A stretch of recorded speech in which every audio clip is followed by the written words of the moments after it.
Okay, so today I made an effort to try and dress as what Sabrina would have looked like, in my opinion. Kind of. Like the fake version of Sabrina. Like Sabrina in the darkest timeline. Today we're reviewing the books. Some of the books mentioned on Sabrina, The Chilling Adventures of Sabrina. Let's start with Pet Sematary, Stephen King, of course. In episode 1, Sabrina is standing in a cemetery in the backyard of her house, and on the graves next to her are animals. So maybe this is kind of a stretch, but I do think this was a reference to the book. Pet Sematary is about a family called the Creeds, and the book starts with them moving into a beautiful house in rural Maine. The house is just so beautiful that they forget how much of a bother it is to drive in sweltering heat with a bunch of children. Life seems perfect, they forget all of their troubles, they get to this house, and we, of course, as the reader, with our genius high IQ, if things seem to be too good to be true, most likely they are too good to be true. When they get there, horror of horrors, their small son gets bitten by a bee. Then this old man shows up out of nowhere. He's their neighbor, and he just goes ahead and takes the bee out of the boy's neck, which probably made me more uncomfortable than the entirety of the book. And so, a couple of days pass, they become friends, they live unhappily after, and the old man is like, you know what we should do? We should all go and hike up that hill behind your house, because guess what? There's a bunch of dead animals buried there. And so the wife has a freak out, and she goes like, maybe we shouldn't be showing this to our children. But her husband is a doctor, and he goes, doesn't matter, let's go ahead and take her there. So they hike up the hill, and the old man is low-key more fit than literally all of them put together. And after that, things start to go a little bit wrong, because maybe we shouldn't have shown the supernatural cemetery to a family who just moved here. And basically the whole point is that if you bury animals in that cemetery, they can come back. Honestly, I expected much more. I think this is overhyped and just very predictable. Usually Stephen King has this long intro where it's the semblance of normality and it pays off, but this time it really didn't. Because usually I appreciate these intros that Stephen King does because he uses them to introduce the reader to the characters, he uses it to develop the characters' voices, and I honestly love the way that he writes his characters. I think they all have a distinct voice. Even if you don't like them, you can always tell who is speaking. They're just well-written characters, and the dialogue is always realistic, and it's even amusing. And people usually think of Stephen King as being like this grim, we're all going to die type of person, but the dialogue is genuinely quite funny too. And so there's just this period at the beginning of his books where everything is normal, and so there's no choice for the reader to be like, yeah, I'm not scared because this can't happen to me, because this doesn't resemble what goes on in my life.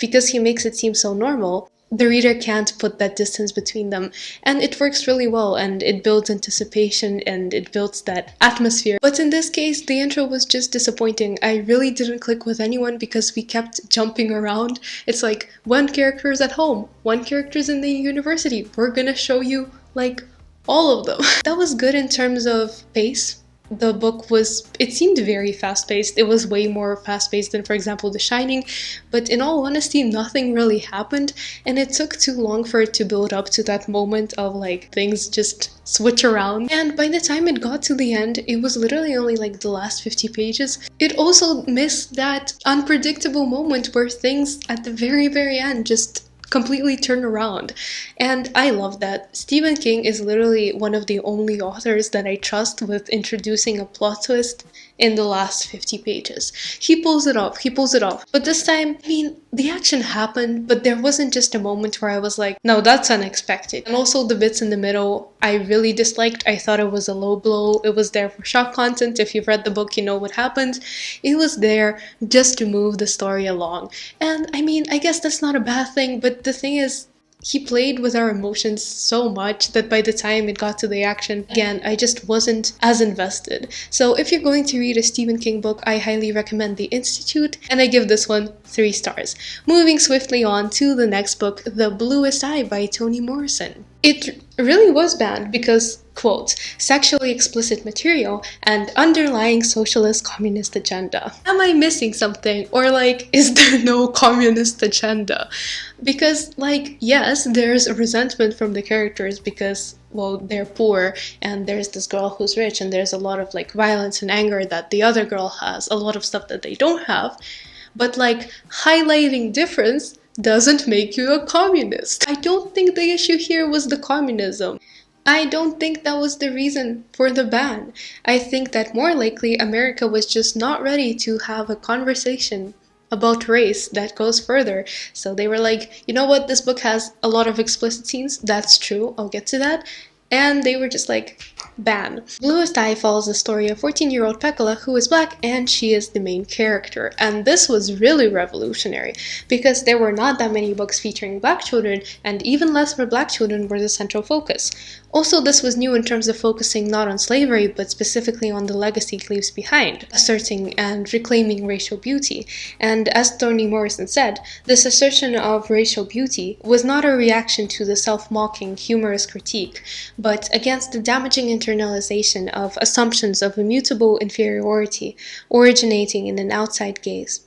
The Bluest Eye is such a poignant portrayal, and it's just really heartbreaking to see that we have children who hate an aspect of their racial identity just so much. I really hope that anyone who reads this book can gain a deeper understanding and can truly emphasize. There's a lot of differences explored in this book. It's a central theme to the story. And for example, this is further amplified in class difference, going back to the whole communist thing. She really hates that girl, and there's just so much anger within her that it really makes you wonder as a reader. She's a child, like, where is all of this coming from? But then you see where this is all coming from, because this difference is highlighted everywhere. Parents and their authority figures, they're basically just not authority in the eyes of the privileged people, the white people, because, for example, Pekala's mother is working as a nanny, as kind of a cook, as a servant in her house, and she's cooking. The girl inside the house, the small white girl, she calls her Polly, but Pekala calls her Miss Breedlove.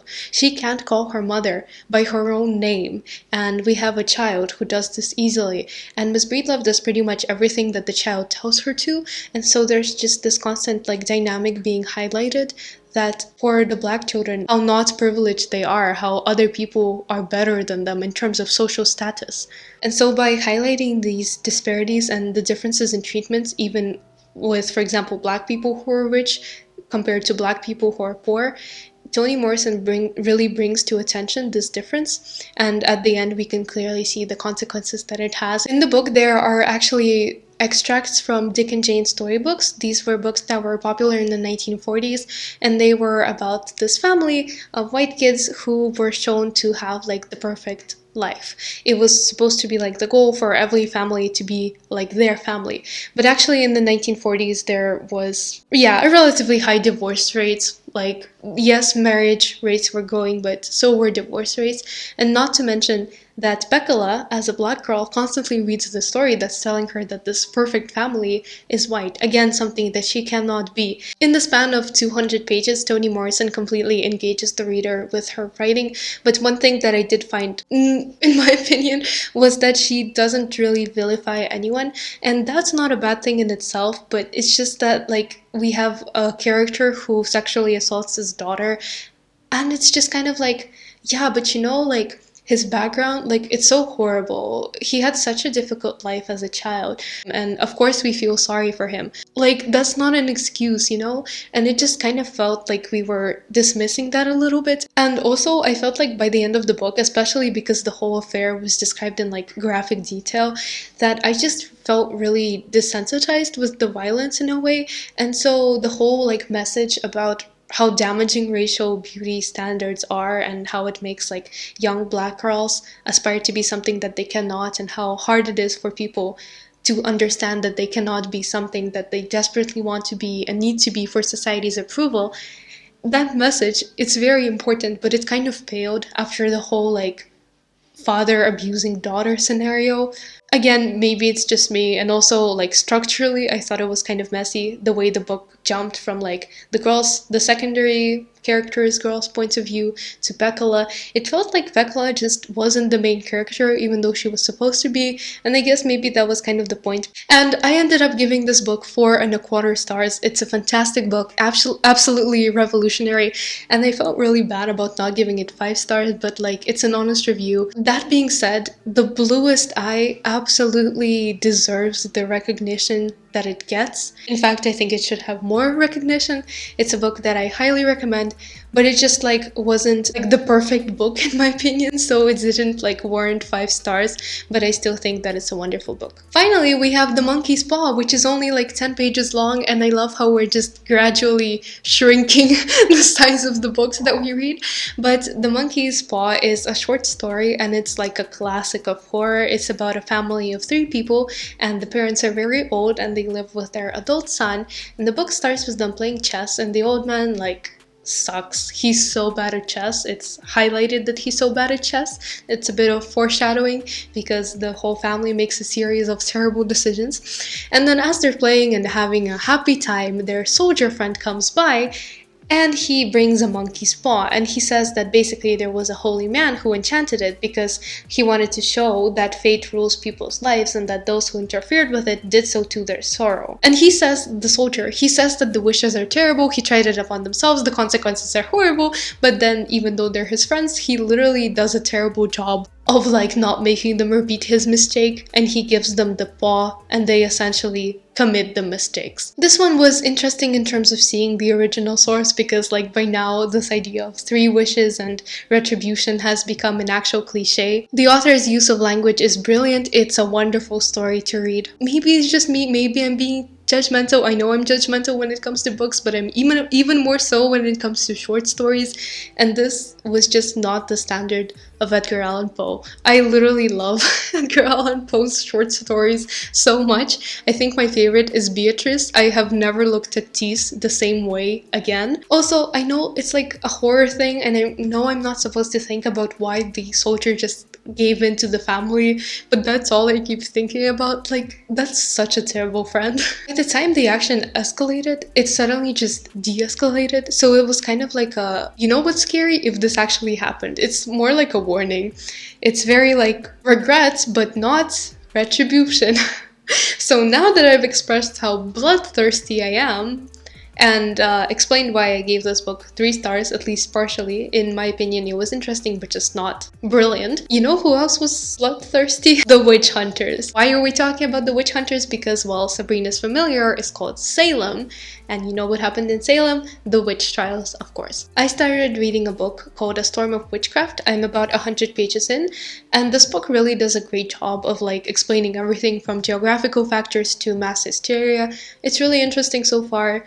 I am probably, since I'm not including a full review in this video, I will make a separate post on IG, probably summarizing some of the key facts, so you don't have to do the research yourself, but in case you're interested, you can just read it. Anything for you, Beyonce? Post on IG. What's your IG? I hear you ask. Literally no one asked, but shameless self-promo at the Book Reviewing Fox, and also feel free to slide into my DMs anytime to talk about books. I hope you enjoyed this video. I hope you like Sabrina. I hope you get some series in for Halloween. Please consider subscribing, and see you next week.